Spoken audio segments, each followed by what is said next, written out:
আসসালামু আলাইকুম ওরহমতুল্লাহি ওয়াবারাকাতুহু। কোরআন বোঝা প্রত্যেক মুসলিমের ওপর ফরজ। কেন ফরজ জানেন?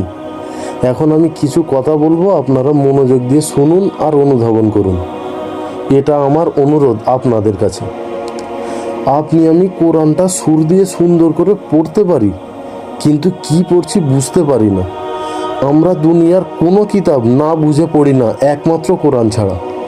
অথচ এই কিতাব দিয়ে নবী করিম সাল্লাল্লাহু আলাইহি সাল্লাম জাহিলি যুগের মানুষকে অন্ধকার থেকে আলোর পথ দেখিয়েছিলেন।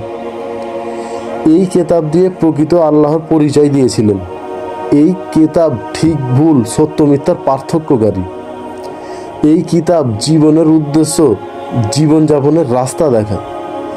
সেই জন্য আমাদের এই কিতাব আল কোরআন সব থেকে বেশি ধ্যান দিয়ে বুঝে পড়া উচিত ছিল। তা না করে আমরা কোরআন থেকে গাফিল হয়ে আছি।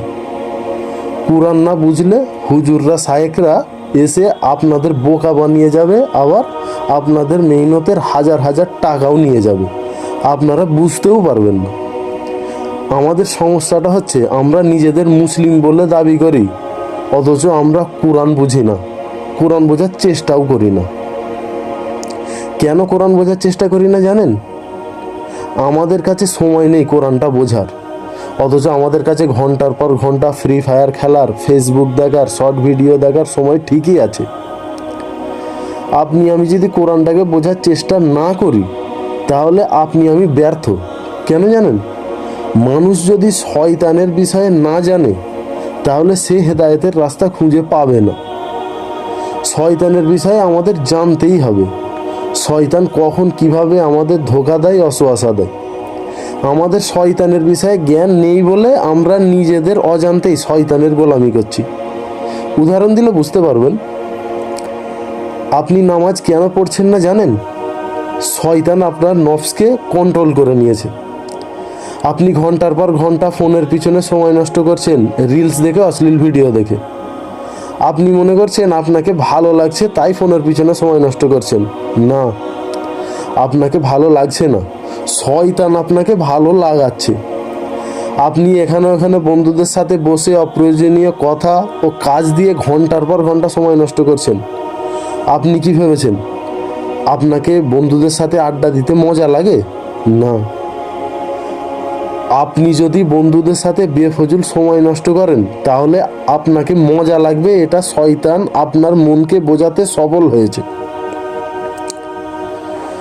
আমরা যদি ন্যায় যুদ্ধে ইমানের সাথে অত্যাচারী কাফিরের হাতে মারা যাই, তাহলে আমরা শহীদ বলে গণ্য হব আর আল্লাহর কাছে পুরস্কৃত হব। আর আমরা যদি শয়তানের হাতে মারা পড়ি, তাহলে আমাদের আল্লাহর কাছে লাঞ্ছিত হতে হবে, জাহান্নামে যেতে হবে। আল্লাহ বলেছেন, হে মুমিনগণ, ইসলামের মধ্যে পূর্ণভাবে প্রবেশ করো এবং শয়তানের পদাঙ্ক অনুসরণ করো না, নিশ্চয়ই সে তোমাদের প্রকাশ্য শত্রু। সূরা বাকারা 208। আমাদের যদি কোরআনের জ্ঞান না থাকে, তাহলে আমরা আমাদের প্রকাশ্য শত্রু শয়তান তার গোলামি থেকে মুক্ত হব কি করে? আপনি আমি যদি ইহকালে একটা সুন্দর জীবন আর পরকালে চিরস্থায়ী শান্তির জীবন কাটাতে চাই, তাহলে আমাদের কোরআন বুঝতেই হবে।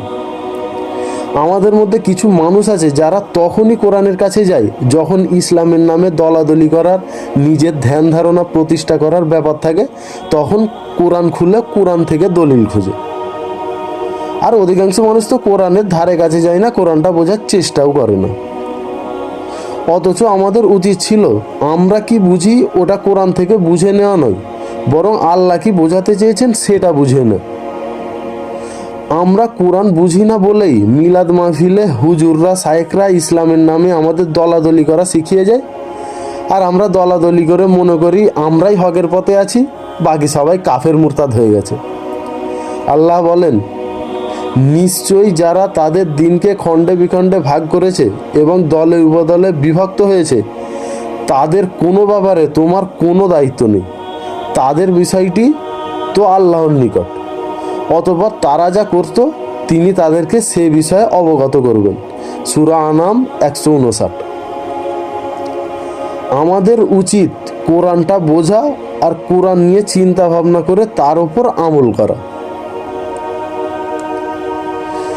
কোরআনের বার্তা যেভাবে অনুধাবন করলে আমাদের অন্তরকে নাড়া দেবে ইনশাআল্লাহ, সেটা হলো যখন আমরা কোরআনের কোনো আয়াত পড়ব অথবা শুনব, তখন আমরা এটা মাথায় রাখবো যে এই কথাটা আল্লাহ আমাকে বলেছেন।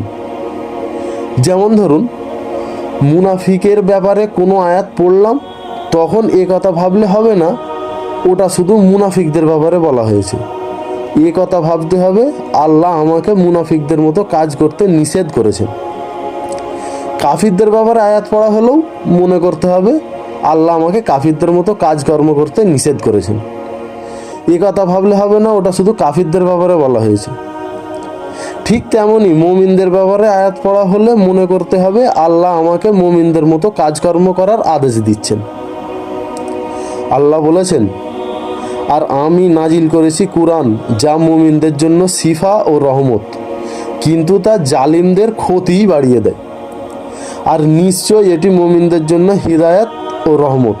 সূরা ইসরা 82, সূরা নামল 77।